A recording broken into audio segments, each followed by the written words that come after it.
ख्वाब में आम देखना आमतौर पर खुशी, कामयाबी और मुस्बत तब्दीलियों की अलामत है, लेकिन ख्वाब की ताबीर का इन्हिसार ख्वाब में देखे गए आम की हालत या फिर ख्वाब के पस मंज़र पर होती है। लेकिन ख्वाब की ताबीर का इन्हिसार आपके मौजूदा हालात पर भी हो सकता है। अगर ख्वाब में पका हुआ आम नज़र आए तो ये खुशहाली, तरक्की और मुस्तकबिल में खुशियों की अलामत है। इसका मतलब ये भी हो सकता है कि आपको आपकी मेहनत का मीठा फल मिलने वाला है। अगर आप ख्वाब में कच्चा आम देखें तो ये इस बात की तरफ इशारा करता है कि आपको तरक्की मिलने में अभी थोड़ा वक्त है, आपका कोई काम है जो अधूरा है।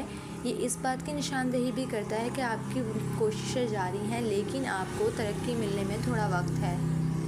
लेकिन अगर आप ख्वाब में आम खा रहे हैं तो ये खुशी, सुकून और ज़िंदगी में आने वाली मस्बत तब्दीलियों की तरफ इशारा करता है, और ये इस बात की भी निशानदेही करता है कि आप अपनी मोहब्बत और अपने